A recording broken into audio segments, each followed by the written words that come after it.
제 인생 영화 중 하나를 소개해 드리려고 합니다. 블랙이라는 영화인데요. 여러분 블랙 영화를 보셨나요? 저 영화 포스터를 보신 적이 있으십니까? 한 10년 좀 더 넘은 영화인데요. 다시 한번 보셔도 좋습니다. 제가 강추해 드립니다. 요즘 여러분 휴대폰 유튜브라든지 다 영화 구매해서 볼 수 있거든요. 그래서 한번 꼭 보시면 좋겠다 생각이 듭니다. 영화 블랙은요, 시각장애, 청각장애, 또 언어장애, 이 삼중고를 겪는 한 소녀가 어떻게 인식의 문이 열려서 소통할 수 있게 되는지를 영화화한 겁니다. 여러분, 언어장애는요, 청각장애가 있으면 자연스럽게 이 언어장애가 있을 수밖에 없어요. 못 들으니까 발음할 수 없고, 못 들으니까 사람의 소리를 말할 수가 없는 거죠. 이 삼중고를 겪고 있는 8살 소녀 미셸이라는 소녀가 있는데요. 저 소녀가 미셸이에요. 이 미셸이 데브라이 사하이 선생님을 만나서 인생의 빛을 발견한다라는 내용입니다. 이 영화는 사실 헬렌 켈러, 삼중고를 겪었던 사람 헬렌 켈러의 실제 인생 이야기에서 예술적인 동기를 얻었습니다. 그래서 헬렌 켈러의 이야기를 실제화한 인도 영화인데 굉장히 잘 만들었습니다. 실제 인물인 헬렌 켈러와 영화의 인물인 미셸이 경험한 순간이 꼭 같습니다. 미셸은 손바닥 촉감으로 알파벳을 배우기는 시작했지만 말씀드린 대로 시각장애, 청각장애, 언어장애가 있기 때문에 이게 무슨 뜻인지 배워도 알지를 못했습니다. 뜻을 몰라요. 그러니까 언어와 사물이 미셸의 인식과 사유에서 분리가 되어서 일치되지 않습니다. 얘야, 이건 가라는 거야. 이게 내 인식으로 들어와야 되는데 이게 보이지도 않고 가라는 거야 라는 말도 들리지 않으니까 이 정보가 이렇게 연결되지 않는 거예요. 그러니까 인식의 세계가 형성이 되지를 못했던 겁니다. 어느 날이었습니다. 그러니까 이게 교육이 제대로 안 되다 보니까 이 8살 난 소녀 미셸은요, 함부로 굴고 마치 미개한 짐승처럼 행동했습니다. 막 더러운 것도 막 만지고요, 막 아무렇게나 소리 지르고 막 그렇게 했어요. 이 미셸을 사하이 선생님이 아무리 가르쳐도 안 되니까, 또 너무 무례하게 구니까 화가 나서 이 미셸을 분수대에 그냥 던져버립니다.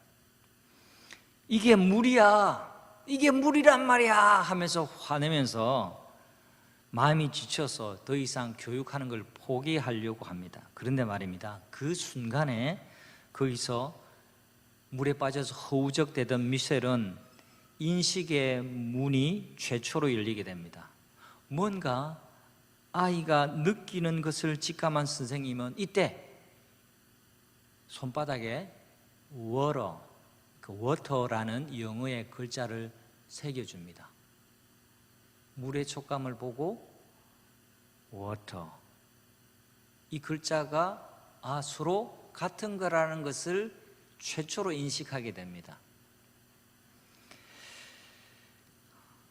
이때 미셸은 모든 사물에는 이름이라는 게 있구나 라는 것을 처음으로 깨달았어요. 그래서 나무라는 걸 알게 되고 꽃을 느끼게 됩니다.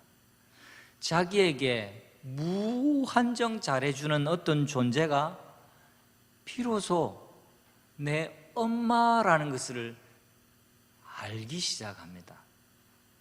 미셸에게 그동안 모든 것은 블랙이었어요. 보이지 않으니까, 인식이 안 되니까, 만져지기는 하지만 인식이 안 되니까 이게 내 사유의 대상이 되지를 못한 거죠.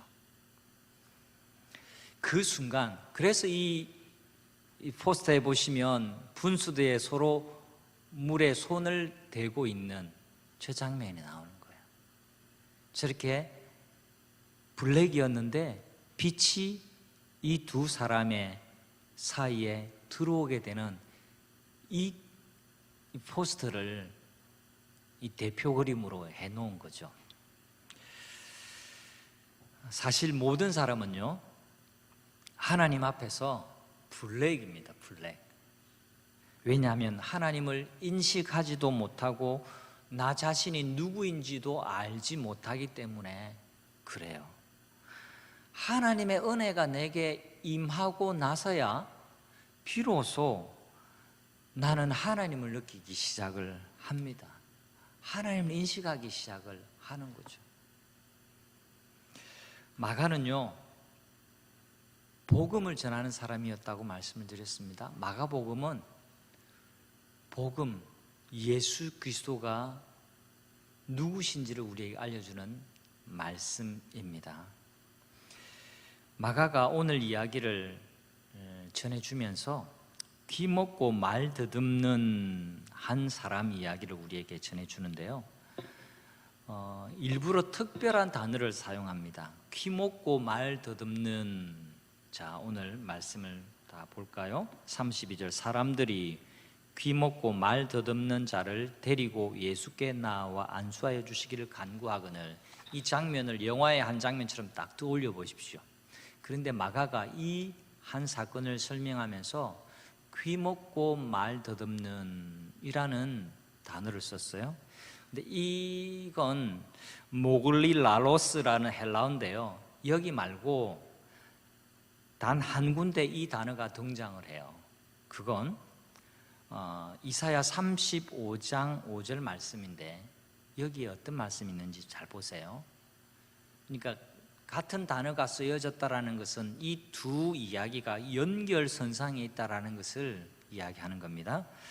이사야 35장 말씀이에요. 굳세어라, 두려워 말라. 보라, 너희 하나님이 오사 보복하시며 너희를 구하시리라.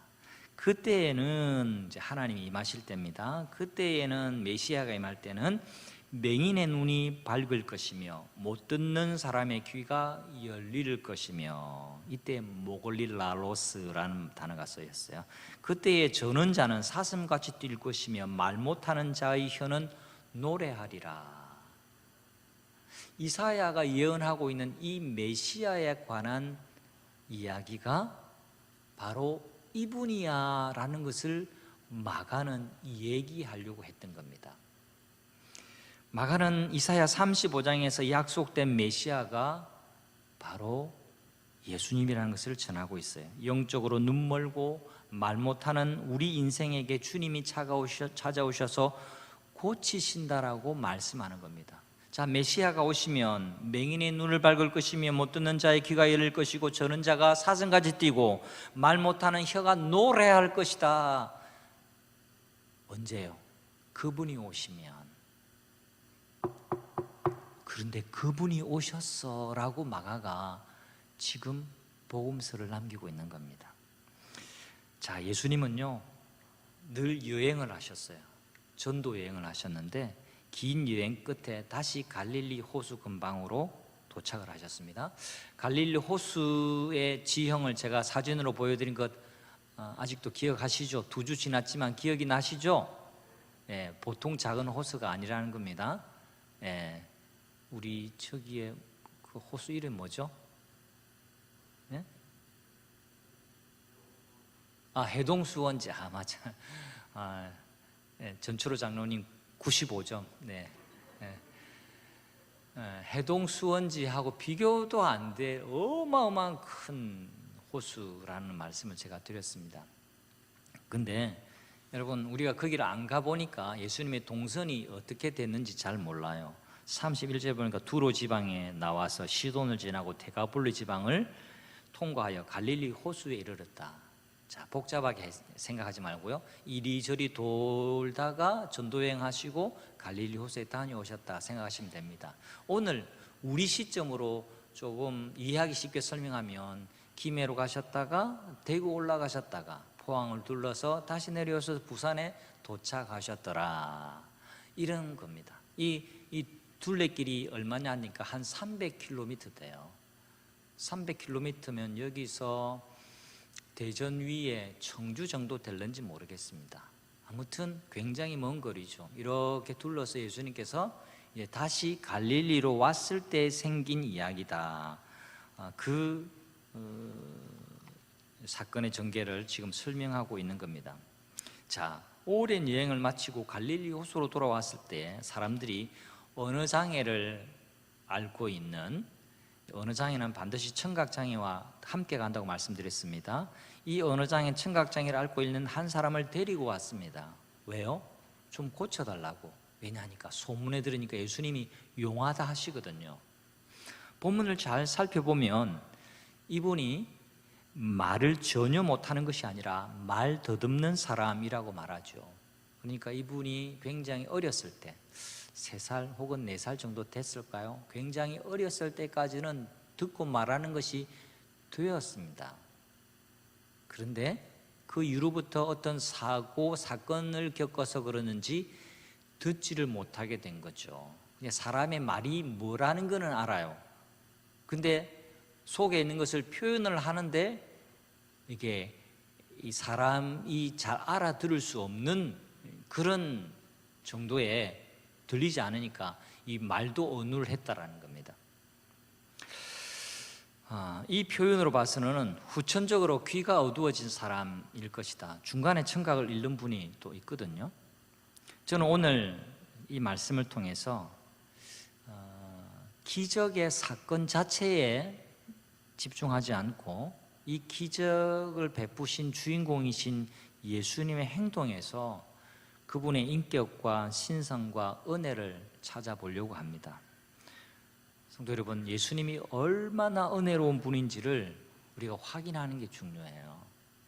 성경에 나열되어진 사건을 우리가 한 번 더 기억을 떠올리는 그것보다 더 중요한 것은 예수님이 얼마나 은혜로우신 분인가. 그게 우리의 관심의 주된 사항이어야만 합니다. 예수님이 얼마나 은혜로우신지요? 이렇게 설명할 수 있습니다. 첫 번째는 모든 사람에게 모든 방법으로 각 사람에게 필요한 대로 늘 은혜를 베푸시는 분이라는 겁니다. 자막을 띄워주시면 좋겠는데요. 모든 사람에게 모든 방법으로 각 사람에게 필요한 대로 그렇게 늘 은혜를 베푸신 분이에요. 예수님은 귀가 먹고 말을 심하게 더듬고 버벅거리는 남자를 조용히 구석진 곳으로 데려가십니다. 그리고 귀에다가 손가락을 집어넣고 또 손에다가 침을 뱉어 넣으시고는 묻혀가지고서는 단식하면서 그 사람의 입술에 대시고 단식하시면서 말씀하셨어요.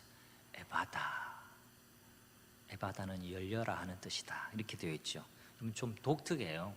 근데 알고 보면 이 예수님의 행동 하나하나에 말할 수 없는 사랑과 친절 그리고 깊은 배려심이 있습니다. 그게 뭔지 제가 좀 설명을 드리려고 합니다. 주목할 만한 내용은요, 첫 번째, 이 남자를 어떻게 해요? 조용한 곳으로 데리고 가요. 여러분, 이 성경 읽을 때 이 조용한 곳으로 데리고 가시는 예수님을 발견하셨는지 모르겠습니다. 33절, 그 사람을 따로 데리고. 자, 이 사건을 영화처럼 여러분 한번 상상해 보십시오. 많은 사람들이 귀 먹고 말 더듬는 사람을 어떻게 했다고요? 어떻게 했다고요? 말씀하시기 싫어요? 데리고 왔잖아요. 주변의 사람들이. 그 데리고 오는 사람들의 심리는 예수님이 어떻게 하는가 보자, 또 어떤 새로운 기적이 펼쳐질까, 굉장한 구경거리를 예상을 하고 데리고 왔습니다.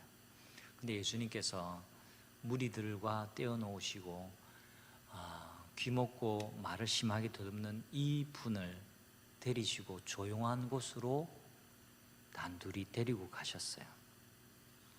그게 33절입니다. 여러분, 지금까지 에바다 굉장히 유명한 사건이죠. 에바다 이야기를 읽으시면서 이 사람을 조용한 곳으로 데리고 가신 예수님이 여러분 눈에 들어왔는지 모르겠습니다. 이 기록은 특이합니다. 왜일까요? 너무나 당연한데 우리는 이 본문의 강조를 놓칩니다. 예수님은 그 사람에게 관심이 있다라는 겁니다. 한번 따라해 주시면 좋겠습니다. 예수님은 나에게 관심이 있어요. 믿으십시오. 믿으시기를 바랍니다. 예수님은요, 내게 관심이 있는 거지 내가 가진 것에 관심이 없어요. 내가 어디에 사는지 관심이 없으시고 나에게 관심이 있으신 거죠. 예수님이 귀먹고 어눌한 그 사람 자체에 관심이 있으신 거예요. 예수님이 신기한 능력을 보여주시는데 거기에 예수님 관심이 있으신 게 아니고 지금 나음이 필요한, 주님의 도움이 필요한 이 사람에게 관심이 있으신 거예요. 그래서 예수님이 조용한 곳으로 이 사람을 데리고 가셨어요. 예수님의 관심은 병 자체가 낫는 게 아닙니다. 그 결과가 아니라 그 사람의 마음을 헤아리면서 치유 이전의 치유 사역을 하고 계시는 거예요. 예수님은 왜 그를 아무도 보지 않는 곳으로 데려가셨을까요? 여러분, 이 당사자, 이분의 어린 시절을 한번 생각해 보십시오. 늘 구경거리였습니다. 귀가 먹고 있었기 때문에 제대로 말을 할 줄 모르던 유년 시절, 청년 시절을 지내온 남자, 사람들이 얼마나 놀려댔을까요? 또 얼마나 소외감으로 상처를 받았을까요? 예수님은 그 점을 알기에 이번만큼은 귀먹고 어눌한 사람을 이 구경거리로 전락하는 것을 원치 않으셨어요. 예수님은 그 사람의 아픔을 내 아픔으로 느끼셨어요. 예수님이 바로 그런 분이에요. 예수님의 신성이 대단하시고 막 기적을 펼치시고 죽은 사람 살리고 거기에 여러분 너무 크게 관심 갖지 말고 예수님 이 땅에 사람으로 오셨어요. 사람으로 오신 하나님이세요. 그래서 예수님이 아픔을 이해하시고 아픔을 함께 공감하시는 공감의 능력이 대단하셨던 분이라는 사실을 우리가 잊으면 안 됩니다. 예수님 34절에 우러러 탄식하시며 그에게 이르시되 에바다 하시니 혼자 조용한 데로 데리고 가시고 난 다음에 쇼하신 게 아니에요. 진심으로. 왜? 보는 사람이 이제 그 사람밖에 없어요. 수없이 많은 사람이 존경의 눈빛으로 보고 있는 때도 아닙니다. 그런데 예수님께서 그 사람을 보시고 탄식하시고 우르르 보시면서 에바다, 여기 탄식하셨다라는 말은 신음하셨다라고 해석하는 것이 더 실감나기도 합니다. 마음에 끙 하고 아픔이 다가온 거죠. 신음은 고통의 표현입니다. 왜 예수님이 고통하셨습니까? 왜 한숨을 내셨습니까? 공동번역에는 한숨을 내쉬시고 이 사람의 아픔을 보시고 에바다 하고 그렇게 말씀해 주셨어요. 이 남자의 고립감과 소외감을 깊이 느끼셨기 때문이라고 생각할 수 있습니다. 사람들은 이 귀먹고 벙어리 된 사람을 데리고 와서 안수하여서 낫게 해 줄 것을 원했습니다. 그렇게 해야 된다, 그렇게 해야 낫게 된다라고 생각했기 때문에 그렇습니다. 32절 보세요. 사람들이 귀먹고 말더듬는 자를 데리고 예수께 나와 안수하여 주시기를 간구하거늘. 누가 간구했어요? 사람들이. 우리가 좀 볼 수 있도록 그러니까 쇳소리도 좀 내고 이렇게 하면 좀 능력 있게 막 좀 안수도 좀 하고 그렇게 좀 해주세요라고 그렇게 요구한 겁니다. 그런데요,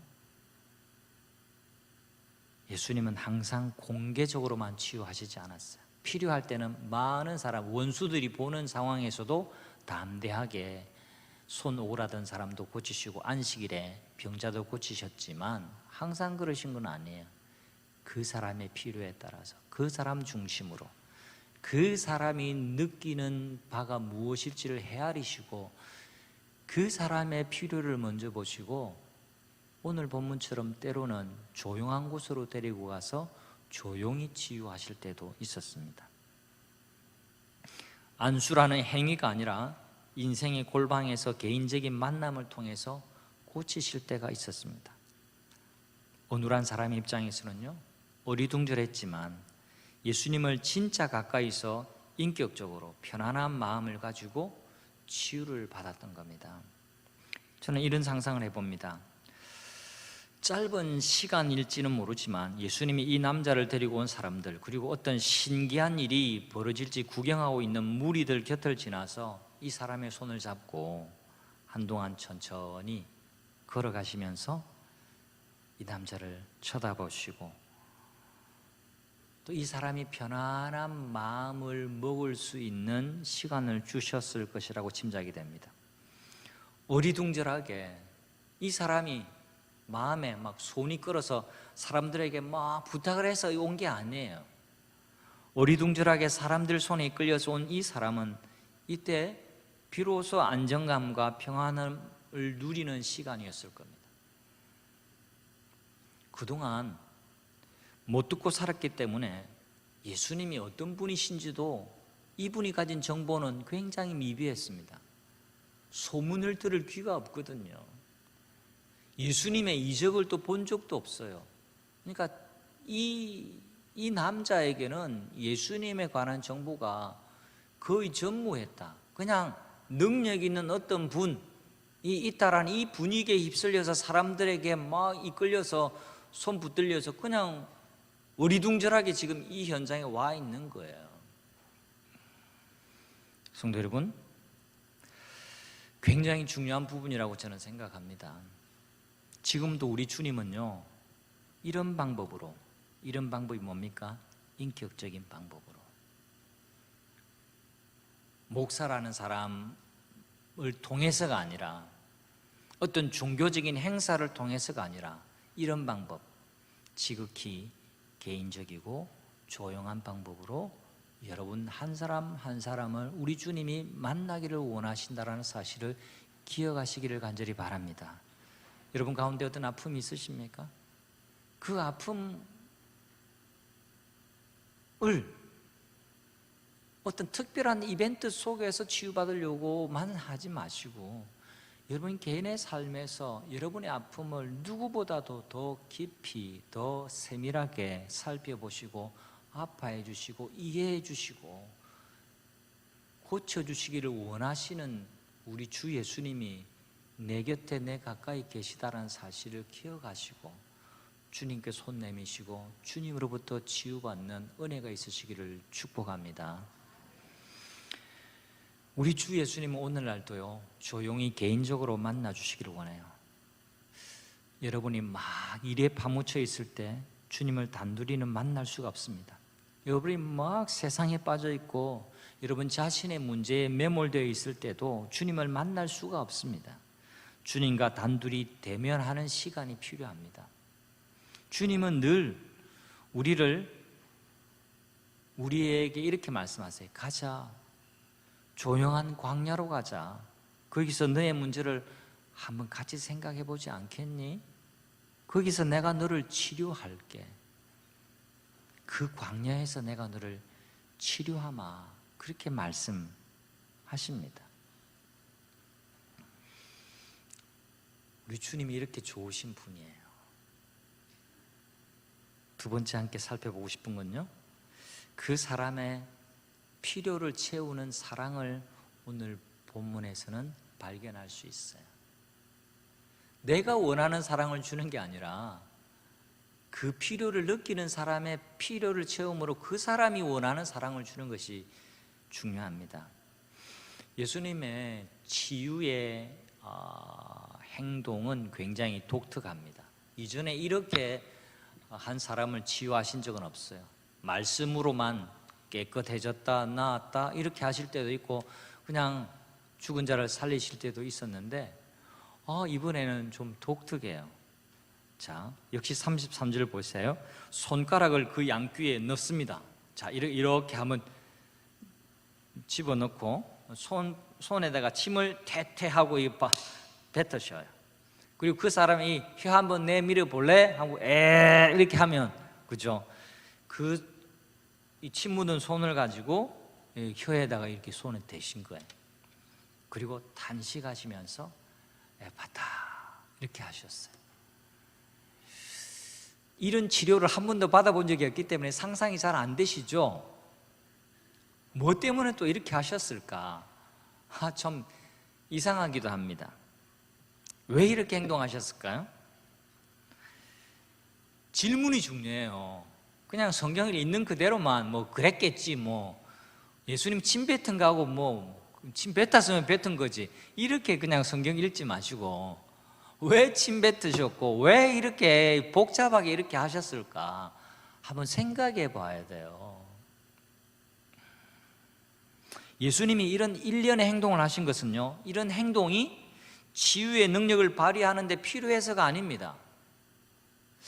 이 어눌하고 말을 심하게 더듬는 사람을 고치기 위해서는 적어도 이런 프로세스가 이런 여러 가지의 과정이 필요하기 때문에 했다? 아니에요. 천지의 창조주신데 꼭 이런 과정을 거쳐야만 고칠 수 있다? 이건 설득력이 떨어집니다. 그러면 왜 그러셨을까?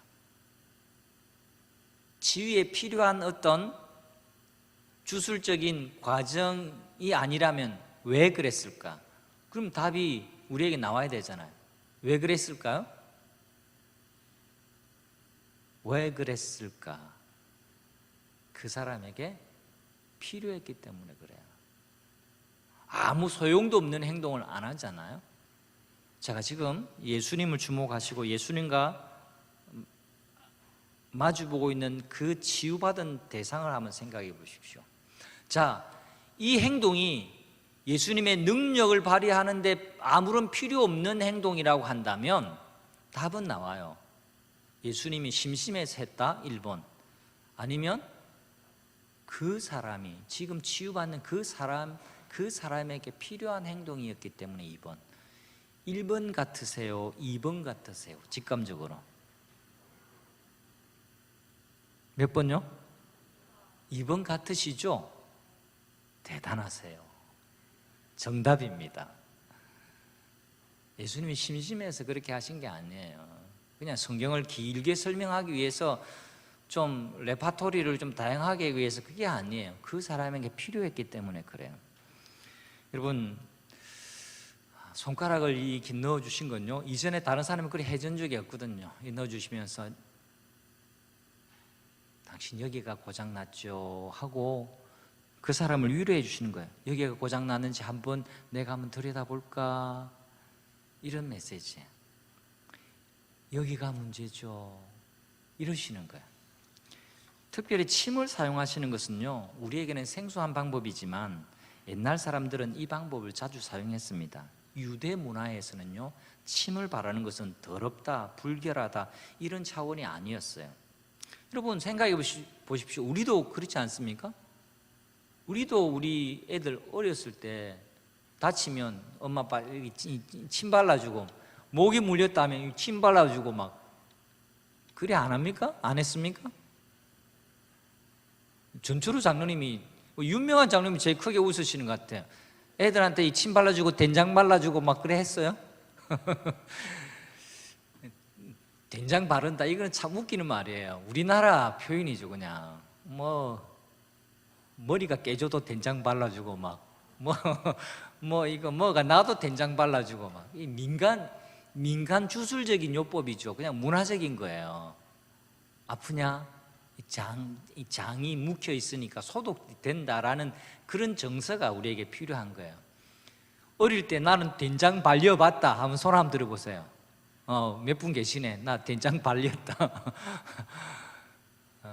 요즘도 목이 물리면 우리 스스로도 이 침이 하잖아요. 안 하세요? 우리 침 바르잖아. 또 이렇게 손톱으로 십자가도 꾹 누르고 가려우니까 문화적인 거라는 거예요.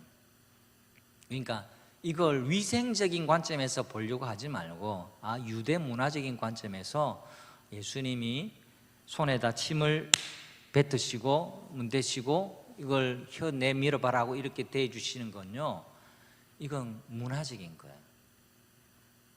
또 이런 거, 우리 어릴 적 배 아프면 우리 할머니나 어머니가 어떻게 해줘요? 내 손은 약손, 뻥이죠. 어떻게 뭐 약손이면 약손이 어디 있어요? 내 손은 약손, 내 손은 약손, 막 이렇게 하면서 우리 배 고쳐줬잖아요.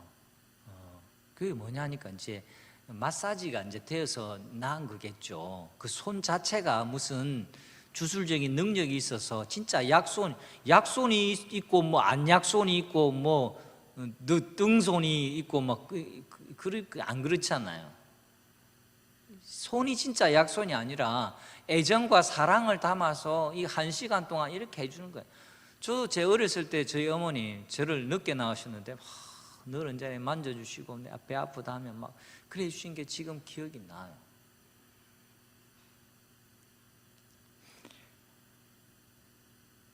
여러분, 손에다가 침을 뱉는 것 위생적이지 않는 겁니다. 그런데 2000년 전에는 이게 먹히는 치료였어요. 당사자 이 남자도 에이 왜 그래요 더럽게 왜 이래요 이거 뭐 이렇게 안 했다라는 거예요.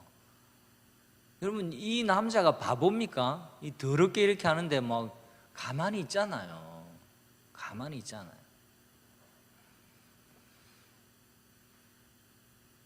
이 부분을 당시 유대 문화적인 상황에서 이해할 필요가 있습니다. 다시 이 사람의 현재적인 상황을 생각해 보십시다. 이 사람은 지금 의사소통을 할 수 있는 상태가 아니에요. 언어로 의사소통이 잘 안 됩니다. 귀를 만지시고 그의 입을 만지신 것은요, 일종의 수화, 다시 말하면 바디랭귀지입니다. 정상적인 이런 말로 하고 귀로 듣고 또 말로 주고받는 이게 안 되니까 내가 지금 당신을 고치려고 해요. 당신 아픔을 내가 이해해요. 자, 이렇게 하는 건 내가 당신에게 참 관심이 있다라는 거예요. 여러분, 사람의 온기가 전해지면요, 진심도 전해질 때가 있어요. 예수님이 뭐 하나 걱정거려가지고 이거 주문 한 100번 외워보고 오세요 이렇게 한 게 아니라 예수님의 마음과 체온과 예수님의 행동을 그 사람에게 입히는 거예요. 바디랭귀지로 내가 당신한테 관심이 있어요. 참 그동안 고생이 많았어요. 자, 마음을 긴장하지 말고 마음을 놓으세요. 하나님이 당신을 사랑하셔서 당신의 귀를 열게 하시고 당신의 굳어있는 이 혀가 풀리게 될 겁니다. 내가 메시아예요. 예수님이 이 남자의 세계로 들어가셔서 그가 이해할 수 있는 비언어적인 소통을 하신 겁니다. 왜 그러셨을까? 그 사람에게 필요했기 때문에 그렇습니다. 성도 여러분, 예수님은 언제나 우리에게 필요한 것을 주시는 분이십니다. 지금 내게 위로가 필요할 때는요, 내게 위로를 주세요. 또 항상 그렇지만 않습니다. 내게 지금 따끔한 책망이 필요할 때는요, 하나님이 정신이 번쩍 드는 책망의 말씀을 주실 때가 있어요. 내게 강한 질책이나 힘내라는 격려가 필요할 때는 또 격려를 주셔요. 중요한 것은 예수님은 나보다 나를 더 잘 아시고 내게 필요한 것을 나보다 더 명확하게 아십니다. 여러분, 하나님의 말씀이 들리는 이게 성령의 사역이 분명한 게요, 꼭 같은 설교를 들었지만 꼭 같은 말씀을 읽지만 어떤 사람에게는요 그게 굉장한 위로로 다가오지만 또 어떤 사람에게는 내가 참 무지했구나, 내가 참 몰랐구나, 주님 죄송합니다, 이런 마음을 들게 하시는 거예요. 그게 말씀의 능력이고요, 말씀이 이렇게 수평적으로 전해지지만 또 여러분 개인적으로는 수직적으로 하나님의 성령이 이 말씀을 듣는 가운데 감동을 주셔요. 그래서 주님의 말씀은 살았고 운동력이 있는 겁니다. 각 사람에게 필요한 것 주셔요. 예수님은요, 독재자가 아닙니다. 우리에게 내가 널 위해서 십자가에 못 박혀 죽어졌으니까 내게 이것저것 다 바쳐라 이러시는 피해 독재자가 아니에요. 예수님은 내가 원할 때 언제든지 나타나셔서 내가 원하는 것을 해결해 주시는 해결사도 아닙니다. 예수님은 나의 아픔을 가장 잘 이해해 주시는 분이에요. 나의 필요를 가장 적절하게 부드럽게 채워주시고 공급해 주시는 분입니다. 성도 여러분, 그분이 내 곁에 계시고 나와 함께 하고 계시는 것이 얼마나 감사하고 위로가 되는 건지 모릅니다. 오늘 2000년 전에 있었던 한 사건이지만 그 남자가 바로 나예요. 한번 따라해 주실까요? 그 남자가 바로 납니다. 맞아요.